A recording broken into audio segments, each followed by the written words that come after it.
તો હાય, કેમ છો બધા? હું ચિંતન પટેલ. આજે જે વિડીયો લઈને આવ્યો છું એ બાબત એ છે કે જે 346 એક્સરે આસિસ્ટન્ટ થઈ હતી તે અને 433 એક્સરે આસિસ્ટન્ટ થવાની છે તે 346 થઈ હતી ડિસેમ્બર 2025માં.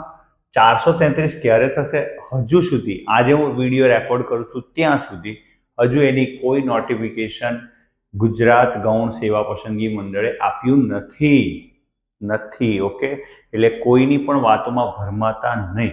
ઓકે, ચલો હવે ગ્રુપમાં મને મેસેજ આવ્યો હતો વિદ્યાર્થીનો કે સર સિલેબસ થોડો વધાર્યો છે તો શું, કેવી રીતે તૈયારી કરવી, શું કરીશું? તો મેં થોડુંક વિશ્લેષણ કર્યું તો કંઈક આ જૂનો સિલેબસ આ હતો. હવે અહીંયા જે મેં હાઇલાઇટ કર્યા છે ને તે આમાંથી છે. સંખ્યા પદ્ધતિ, સાદુરૂપ બીજગણિત. હવે સાદુરૂપ અને બીજગણિતની અંદર દ્વિચલ, બહુપદીઓ, અવયવીકરણ, દ્વિચલ સુરેખ સમીકરણ, દ્વિઘાત સમીકરણ આવી જ જાય છે. હા, દ્વિઘાત સમીકરણના મેં પ્રશ્નો 346માં નથી જોયા, પણ હવે આવશે. ઓકે, એ સિવાય લસાગુસા એ સંખ્યા પદ્ધતિમાં જ આવી જાય છે. લસાગુસા એ સંખ્યા પદ્ધતિમાં જ આવી જાય છે અને એના દાખલા હતા. ઓકે, ટકાવારીના, ભાગીદારીના દાખલા હતા, નફાખોટના દાખલા હતા, સાદુરૂપ અને ચક્રવૃદ્ધિ વ્યાજ ભલે આમાં છે નહીં પણ એના દાખલા પણ હતા. ગુણોત્તર અને પ્રમાણના હતા, સમય, કાર્ય, વેતન અને સાંકળના નિયમના હતા, સમય, ઝડપ, અંતરના હતા, મધ્યકના હતા, પણ મધ્યસ્થ અને બહુલકનો હજુ મેં જોયો નથી. 346ની વાત કરું છું. તો એ આપણે તૈયાર કરવાનું રહેશે. કૌંસ અને વિસ્તરણ પેલામાં હતું, આમાં આવશે. નવું અહીંયા તમને બીજું કંઈક દેખાઈ શકે તો શું છે? વર્ગ, વર્ગમૂળ ત્યાં હતું, ત્યાં નહોતું પણ પ્રશ્નો હતા. ઘન, ઘનમૂળ ત્યાં નહોતું પણ પ્રશ્નો હતા. અહીંયા છે નહીં પણ પ્રશ્નો હતા.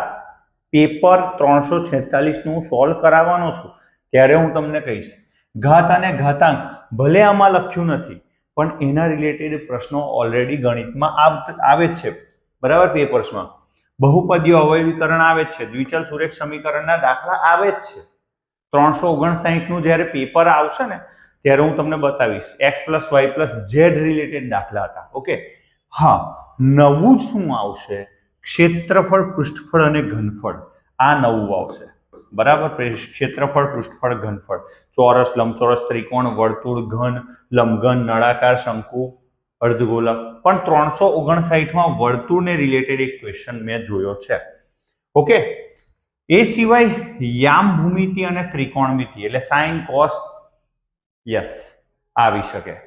તો શું જે આ જે ટોપિક તમને દેખાય છે કે ભાઈ મધ્યક, મધ્યસ્થ રિલેટેડ જે આ બધા ટોપિક છે એ ટોપિકને હવે આપણે કેવી રીતે તૈયાર કરવા જોઈએ, તમારી પાસે શું સ્ટ્રેટેજી છે, તમે મને કોમેન્ટમાં જરૂરથી જણાવજો.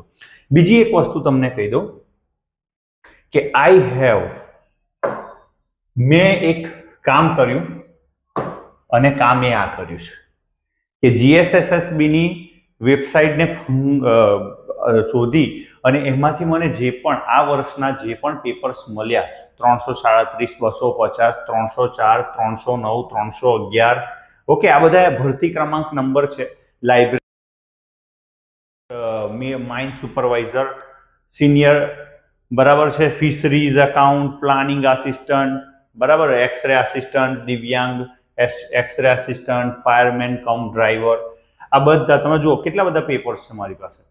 ઓકે, તો આ પેપરમાં આ બહુ સારો કન્ટેન્ટ છે અહીંયાથી તૈયાર કરવા માટે. તમે શોધશો તો તમે 2 કલાક બગાડશો પણ આ બધા પેપર એક સાથે નહીં મળે.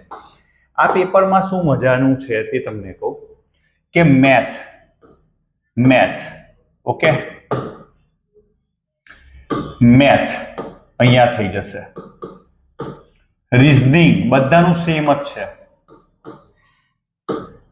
બંધારણ બધામાં સેમ જ છે. ઇંગ્લિશ, ગુજરાતી, કોમ્પ્રિહેન્શન બધામાં સેમ જ છે. તો આનો અભ્યાસ કરવો એનો મતલબ પાર્ટ એ ને તૈયાર કરવો. 80 માર્ક્સનો પાર્ટ એ તમારો અહીંયાથી તૈયાર થાય આમના સોલ્યુશન સાથે. આના સોલ્યુશન સોલ્વ કરીને તો તમારું શું માનવું છે? ચિંતન સર તમારા માટે કેવી એફર્ટ કરે કે જેનાથી આ તમારી તૈયારી થાય? તો એના માટે કમેન્ટ કરો. તમારી તૈયારી કેવી રીતે કરાવો? તો ફરી એકવાર નવા વિડીયોમાં મળીશું. ત્યાં સુધી જય હિન્દ, જય ભારત.